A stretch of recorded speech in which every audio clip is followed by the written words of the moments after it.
Welcome to the Intuitive Websites Internet Marketing Podcast, bringing you the country's top podcast on the subject of internet marketing, with your hosts Glenn Thayer and the CEO of Intuitive Websites, Thomas Young. Folks, welcome back to another podcast. Tom and I have gotten a lot of responses, a lot of feedback, and a lot of polarization from the last podcast that we did on converting salespeople to web marketers. So we kind of thought it was a good idea to really jump in and address those questions, those concerns, the polarization that goes on, and people and the disagreements, and let's really find out what's at the heart of it. I mean, I think the bottom line is, the world's changing. We live in a completely different world than what it was 10 years ago or even 5 years ago. Yeah. And it's changing all the time.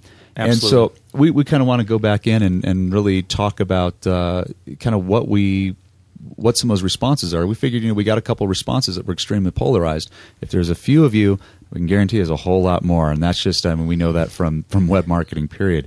So let's jump in. Let's jump in and talk about traditional sales roles and how they've changed now, because I think that was one of the comments, Tom.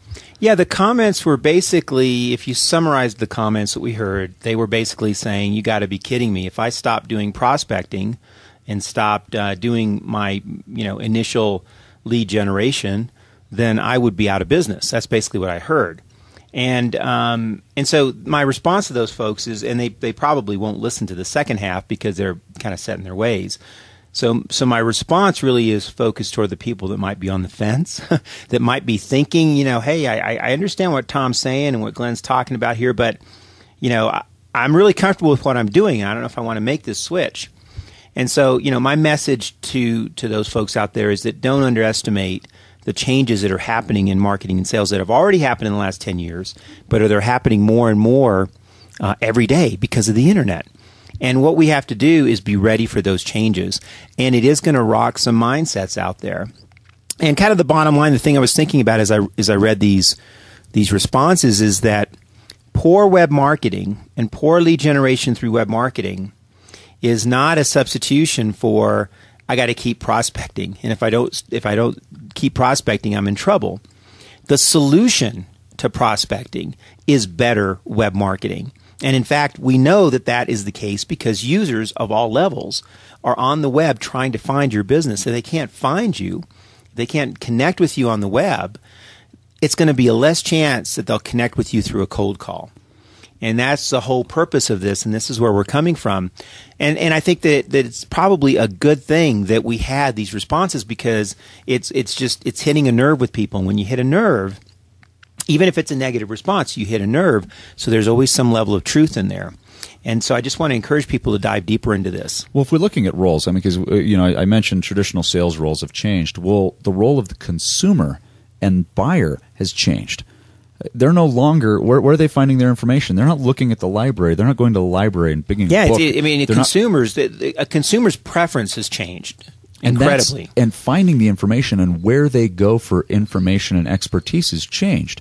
Yes. And web marketing is what really goes after that. And their expectations around it. They don't want to be called and solicited for services. They want to go find you.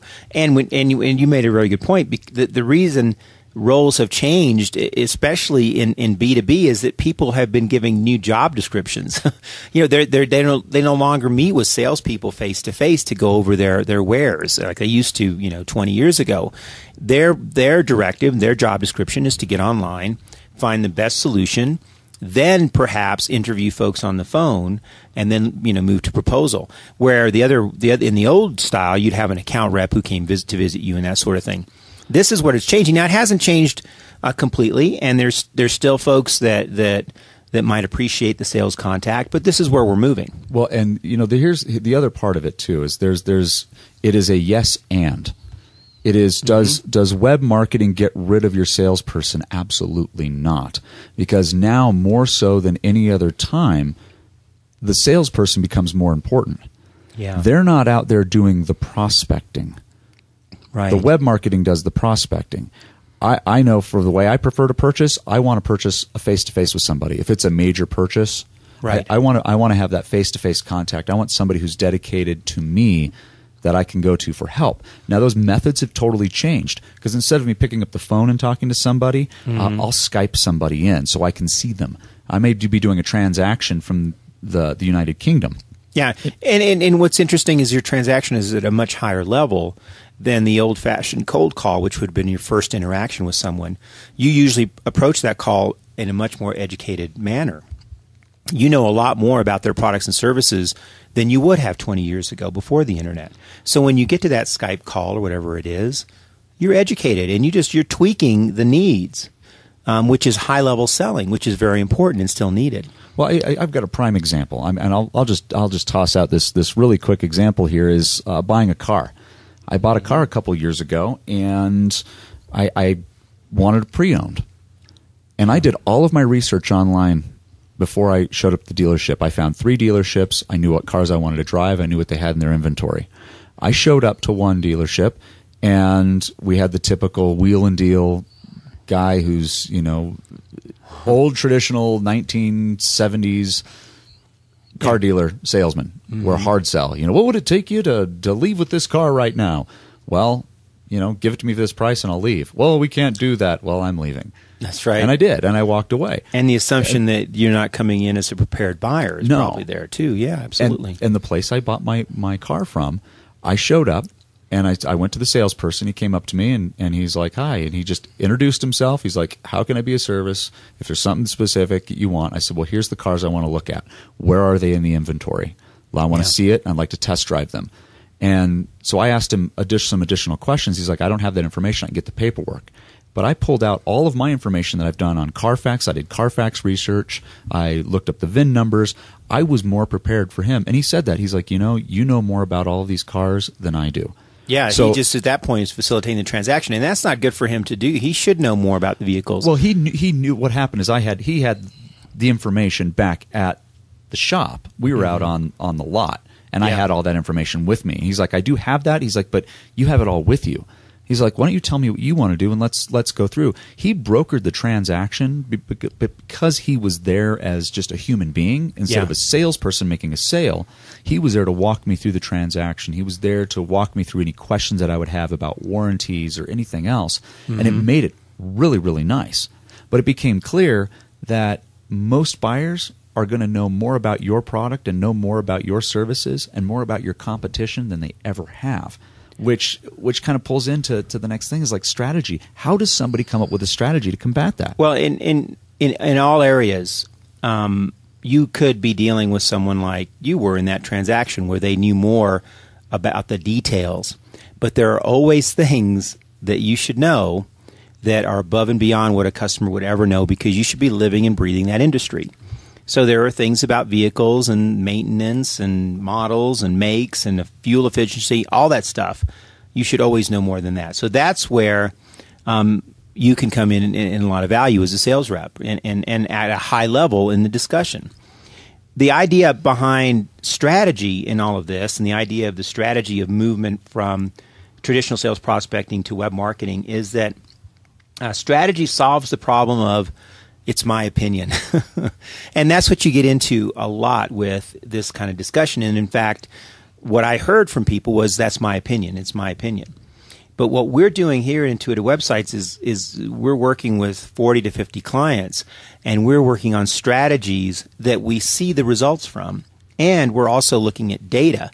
The strategies and the data takes out the my opinion. So I really encourage people out there that are on the fence and are trying to figure out what's going on here to think about strategy and to go in and learn our 4 steps to web marketing that gets results for our clients, and to think about the content as really the implementation of the strategy. And the content can be in so many different formats on the web. We've talked about this in other podcasts, from your website to your blog, to your social networking, to your email, on and on and on.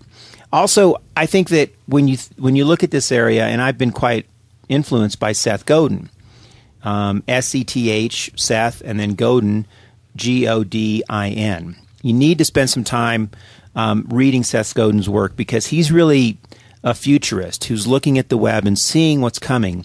And if you read his work from 10 years ago, he's been right on. He's predicted what's happening now with the web in 2010, 2011. He did that 10 years ago. And he will be one of the first to tell you that prospecting's pretty much dead, that you've got to go to the web, that people want to come find you. The same example you gave on the car.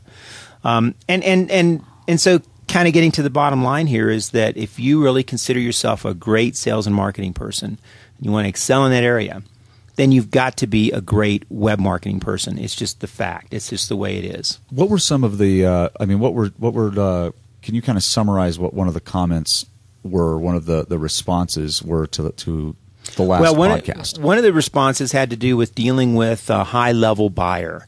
That if you're going to talk to, say, a CEO-level buyer, or a high-level buyer, someone who's really wealthy or really influenced, or someone who has a lot of need for their time, that you've got to do prospecting to get to them. You've got to do networking, and you've got to get in front of them. And yeah, that works. That works. But you know what?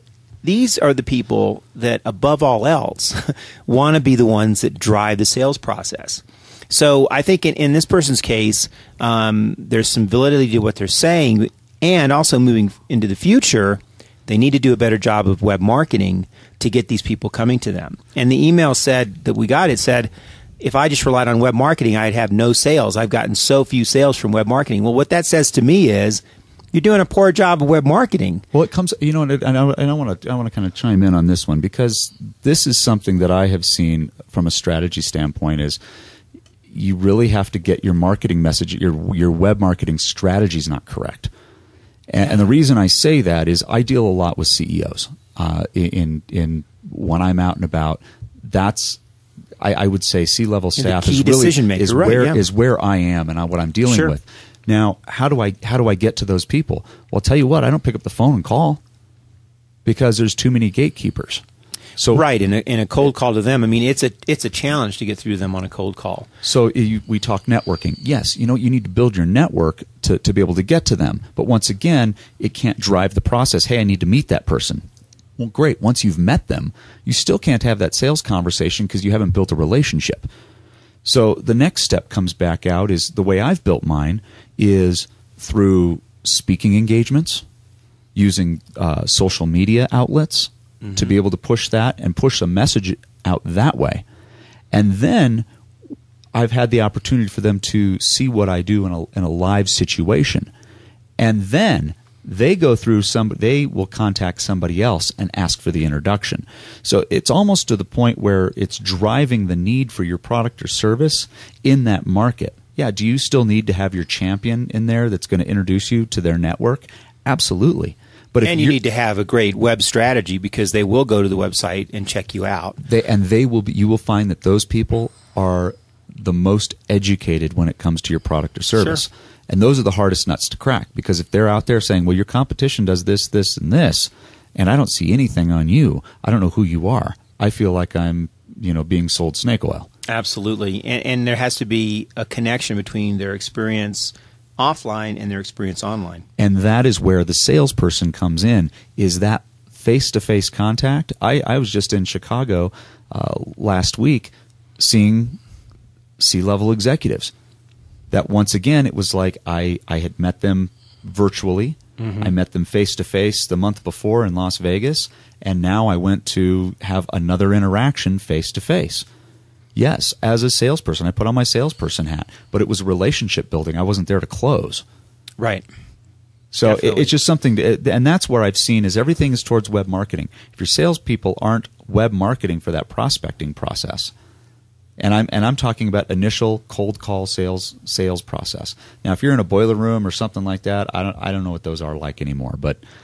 Well, I think they're disappearing, and I think boiler rooms are becoming more of customer service and technical support areas, and the idea of the cold calling is going away. I think it comes down to what experience you provide. Absolutely, absolutely. And, there are tools out there as well to help you in this process so that, you should have great data coming in. You should have a great CRM process. All of this makes the selling much more efficient, but the lead generation and the prospecting really need to think about it as a new world out there. People are going to try to find you as opposed to you knocking on doors trying to find them. That's a very difficult thing to do now. And it definitely, I want to make it really, really clear, and I'm sure you'll echo this too. We're not saying get rid of salespeople. We're not saying get rid of prospecting.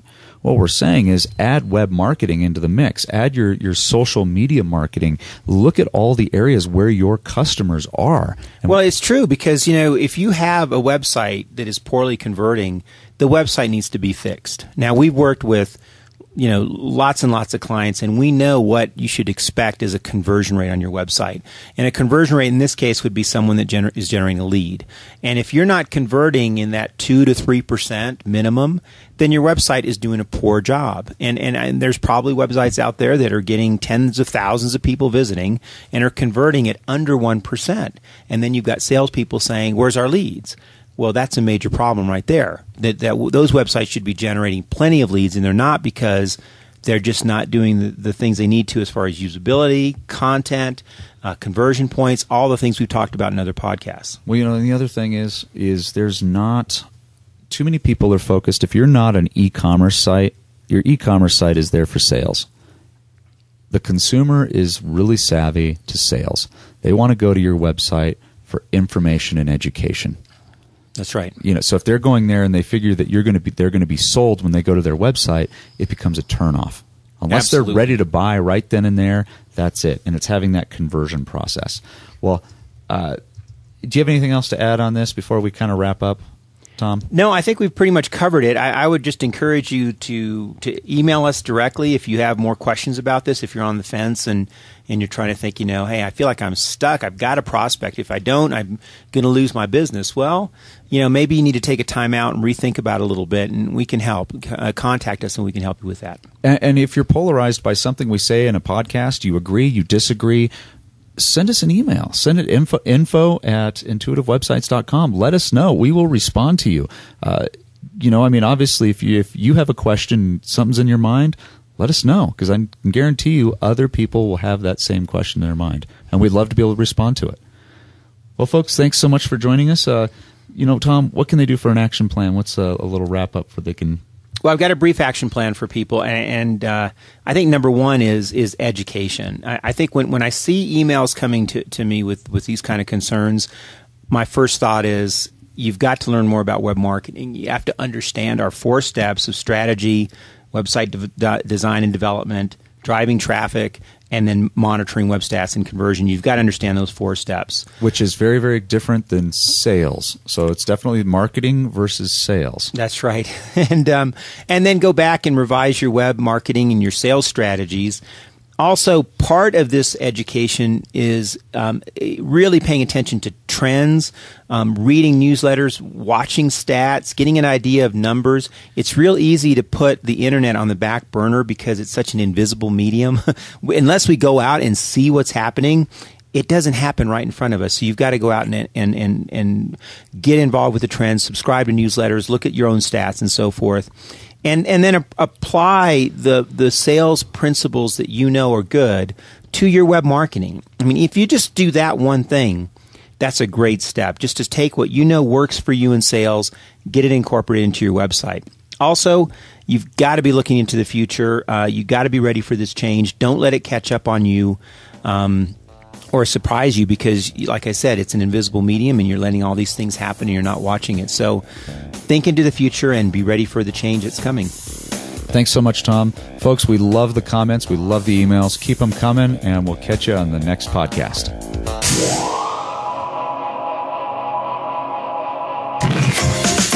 This has been an Intuitive Websites Internet Marketing Podcast. For more information and to see all the available podcasts and much more, visit intuitiveblog.com.